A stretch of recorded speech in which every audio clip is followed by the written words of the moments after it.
कर मुर्गी खाकर जन्म गंवावा।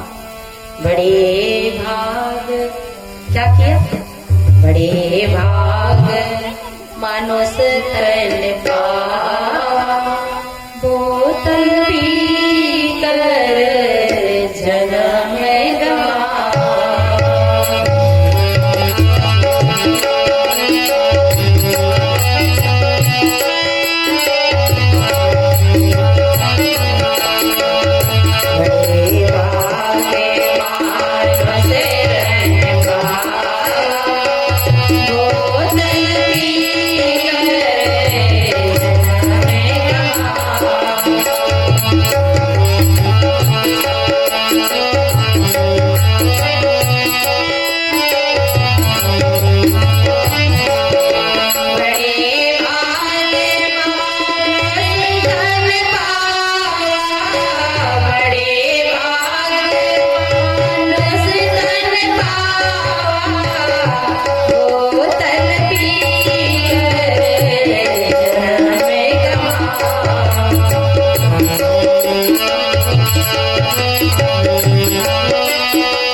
ऐसे उत्तम जन्म को ऐसे ही मत गंवा देना, क्योंकि ये जन्म कैसा मिला,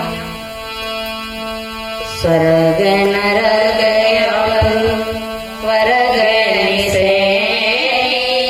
क्योंकि बात कहाँ चल रही थी, सुख शांति स्वर्ग और मोक्ष। स्वर्ग के लिए तो कोई ने ऊंचा हाथ ही नहीं करया था, कोई जानो ही नहीं चाहे, लगता है कि कोई नहीं जानता। स्वर्ग जाने के लिए एक सूत्र बता देते हैं, अच्छे हो कर्म, मन में ना हो भरम, आंखों में हो शर्म, जीवान हो नरम। ये चार चीजें जिसके पास है उन्हें कहीं बाहर स्वर्ग ढूंढो। याद कर लो, सब लोग याद कर लो, इतना तो याद करके ले जाना। मैं तो 5 दिन से कितनी बातें याद करके बोल रही है ना, पर आप इतनी भी बात याद करके नींद ले जाओ तो बता दो, बगल में कहीं कुआं आवे तो नहीं भाई, मरी मत जाओ। अच्छे हो कर्म, एक ही सूत्र याद रखो, क्योंकि मानव जीवन जो है कर्म भूमि है, ये साधना का धाम है। कबीर साहब का मेन फोकस, मेन लक्ष्य है कर्म प्रधान। कबीर कमाई आपनी, निष्फल कबू न जाए, कोई सुख दे ना दुख दे, जो भी सुख और दुख देते हैं अपने कर्म। इसलिए सबसे अच्छी बात, अच्छे हो कर्म और मन में ना हो भ्रम। कभी भ्रम में मत रहना कि तुम्हारे ऊपर कोई मूठ रख दे, कि तुम्हारे ऊपर तंत्र कर दे। ऐसा धरती पे कोई मूठ मिलने वाला नहीं जन्मा जो आपको मूठ से तंत्र से मार दे, उसकी दम नहीं। अगर ऐसा होता तो हमारे देश के प्रधानमंत्री नरेंद्र मोदी जी या राष्ट्रपति जी उस मूठ वाले को वहां रखते, जो आज हमारे नौजवान भाई खड़े हैं। लाखों करोड़ों का हथियार भारत का और अरबों खरबों की संपत्ति देश की सुरक्षा के लिए रखी जा रही, खर्च हो रही। अगर ऐसा कोई उल्लू का पट्टा भारत का मूठ चलाने वाला हो तो वहां रखो, जो सब आतंकवादी को, नक्सलवादी को, दुश्मनों को यहीं से बेटा बेटा सुहा करते। ये केवल मन का भ्रम है। प्रारब्ध से पहले आपको कोई नहीं मार सकता। आप विश्वास रखिए, आप निडर हो जाइए, डरिए मत। और आपको धागा धुरी नहीं बचाएगा। आजकल सब लोग धागा बंधवाते, धागा से। एक घर में अभी गए, जो बच्चा के बहुत सारा धागा घंटा बंध रहा, ताबीज बंध रहा, और बच्चा के नाक भी साफ नहीं हो रही, वो धागा बांध रखे। मैंने कहा कि ये धागा क्यों बांधे, क्यों बीमार होए। मन की बढ़िया भाई, पूरे बड़ी बड़ी आठिया लाके बांध, सारे डॉक्टर के अस्पताल बंद करा में धागा बांधे कि धागा से ही बच्चे ठीक हो जाए, बीमारियां ठीक हो जाए। तो ये लाखों लाखों रुपया अस्पतालों में देने की क्या जरूरत है। डॉक्टर सब पागल है। हमारे भारत में कितने भ्रम में लोग जीते हैं। इतनी भ्रम में तो कोई आज तक जिया नहीं होगा जितने भारत के लोग जीते हैं। सबको डर इन्हीं को ही लग गया। देखिए विचार करिए, हमने ये तो सुना है कि अमुक नेता ऐसे मर गया, अमुक नेता को ऐसी बीमारी थी, पर यहाँ तो बस उनने ऐसा मंत्र कर दिया, ऐसा तंत्र कर दिया। कोई तंत्र मंत्र से नहीं मरता और ना किसी को भूत प्रेत लगता। आपने कभी सुना फलाने हमारे सोनिया गांधी जी का विदेश में इलाज चल रहा, क्रिकेटर का कैंसर का इलाज चल रहा, फलाना का ये चल रहा, पर ये सुना किसी को भूत लग गया, किसी को तंत्र कर दिया? ये तो हम जैसे गांव के भोले लोगों के लिए है। और इन भोले लोगों में ही ये राजनेता जन्मते हैं, बेचारा इन्हें भी भ्रम में डाल रहे, ये भी बंगाड़े धागो। माँ की भी सुरक्षा हो जाए तो हो जाए। सुरक्षा आपके कर्मों से होगी। कर्म तुम्हारे अच्छे हैं तो किस्मत तुम्हारी दासी है। कर्म तुम्हारे अच्छे हैं तो किस्मत तुम्हारी दासी है। कर्म तुम्हारे अच्छे हैं तो किस्मत तुम्हारी दासी है। धर्म तुम्हारे अच्छे हैं, धर्म तुम्हारे अच्छे हैं तो घर में मतरा काशी है। कर्म धर्म दोनों अच्छे तो जीवन अविनाशी है। और ये भी पास नहीं तो गले में यम की, बोलो बोलो, गले में यम की फांसी है। नेकी बदी दो रास्ते हैं, गौर से सुन लो, दो ही रास्ते हैं। और नेकी रास्ता, अच्छा रास्ता, वो राम का रास्ता कह लो, भगवान का रास्ता कह लो, हनुमान का रास्ता कह लो, शंकर जी का रास्ता कह लो, गुरु जी का रास्ता कह लो। नेकी बदी दो रास्ते हैं, गौर से सुन लो, और जिस रास्ता से चलना है अपना रास्ता चुन लो। चलने से पहले सोचो इसका परिणाम क्या आएगा। भलाई करो भला होगा, और बुराई करो तो बुरा होगा। भला करने से भला होता है, बुरा करने से बुरा होता है। और बुरा करने के समय ये भाव रखो, 3 भाव, वस्तु तुलना भाव, साक्षी भाव और वस्तु तुलना भाव, साक्षी भाव, आत्म तुलना भाव। जो कर्म कर रहे हैं उसके साक्षी हम हैं। इससे घर में पूरे लोग अच्छे रहते हैं और एक आदमी बीमार होता है। ध्यान देना, घर में सब लोग सुखी रहते हैं, एक आदमी को मीठा नहीं खाना है घर में, क्योंकि जिसके कर्म जहीं आ जाते हैं। कर्म हमारा पीछा नहीं छोड़ता। 100 गायों के पीछे बछड़ा उसकी माँ को पहचान लेता है, ऐसे हमारे कर्म हमको 100 जन्म में भी पीछा नहीं छोड़ता है। और कर्म तुम्हारे अच्छे हैं तो हनुमान जी की यहाँ बेटी है ना बेटी है कोई बात नहीं, कर्म हमारे खराब है तो हनुमान जी के घंटी दिन भर हिलाओ हमें बचाएगा हनुमान जी नहीं। इसलिए भाइयों, कर्म की विशेषता है। शक्कर दे शक्कर मिले, टक्कर दे टक्कर मिले, नेक का बदला नेक दे, नहीं तो कर देख ले। औरों को शक्कर देता है वो खुद ही शक्कर खाता है, औरों को डाले चक्कर में वो खुद ही चक्कर खाता है। इसलिए ये मानव भूमि कर्म भूमि है। आप मुर्गी मारते हो, राजा दशरथ जी ने तो एक बार मुर्गी मारी। कितना बार? आप मुर्गी मारते हो, उन्होंने मिर्गी मारी। मिर्गी और मुर्गी में फर्क है ना भैया? फर्क है क्या?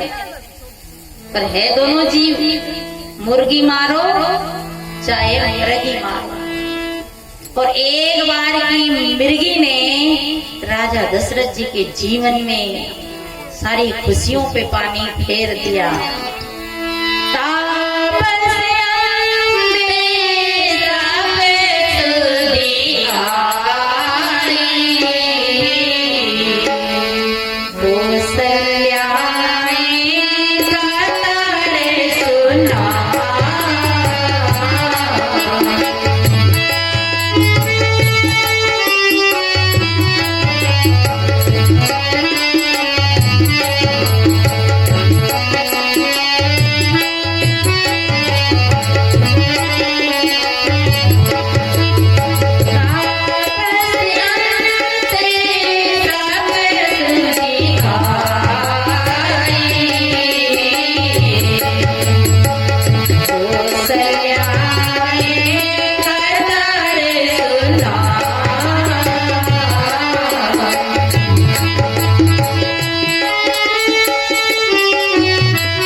दशरथ जी कहते हैं तापस अंध शराब सुधी आई और कौशल्याए कथा सुनाई।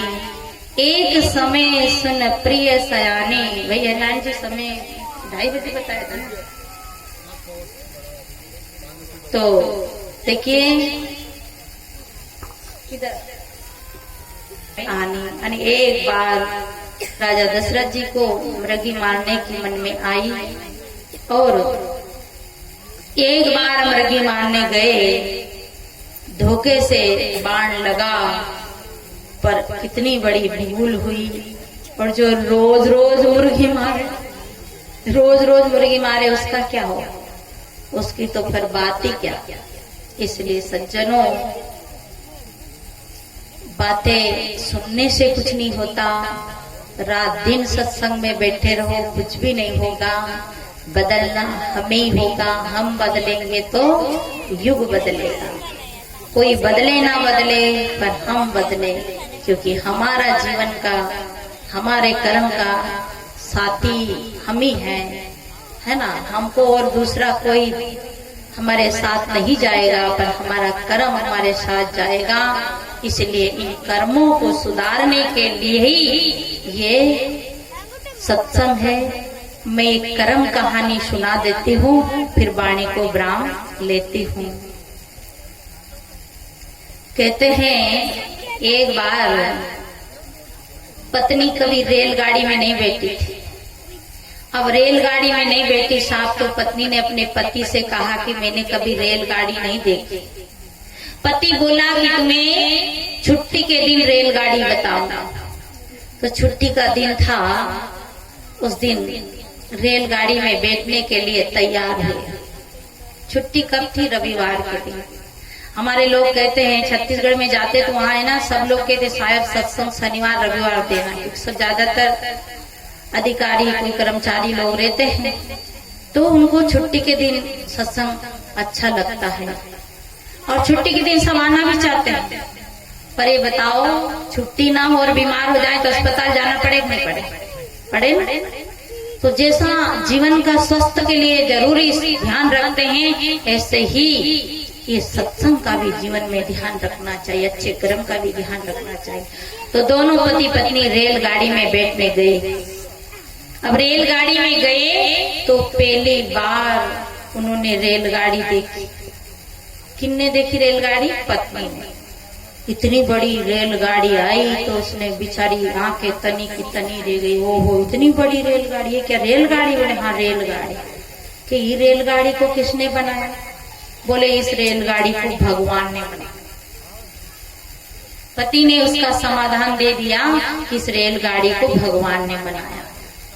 तो वो क्या बोली, हाय रे भगवान, इतनी बड़ी रेलगाड़ी तूने बना के ऊपर से टपकाई होगा तो हम लोग कितने मरे होंगे। इतनी बड़ी रेलगाड़ी को कारखाना ऊपर थो क्या। वो बेचारी जानती नहीं थी, भोली भाली। और सबको यही है कि भाई ऊपर कोई बनाने वाला है, परंतु नहीं। ये रेलगाड़ी का बनाने वाला, ये बैलगाड़ी, टेलीफोन, टेलीविजन, हवाई जहाज, ये सब का बनाने वाला धरती का इंसान है। सारे कंप्यूटर का ये कंप्यूटर इसका दिमाग है और इससे सारी वस्तु की उपज हो रही है। आज जितना भी आविष्कार हो रहा है मनुष्य के मन मस्तिष्क का ही खोज है। मनुष्य सबका मंदिर, मस्जिद, मूर्ति, ग्रंथ, वेद, पुराण, शास्त्र जो भी बना रहा है सबका रचना करने वाला धरती का इंसान है।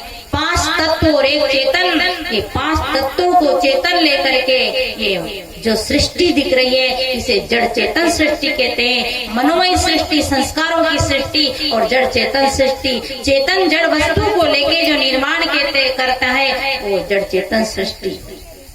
ये माई कितना सुंदर चल रहा है तो वो चेतन वहां बैठा है, वो बटन दबा रहा है इसलिए चल रहा है। चाहे तो अभी अपनी 1 मिनट में सत्संग बिगाड़ दे।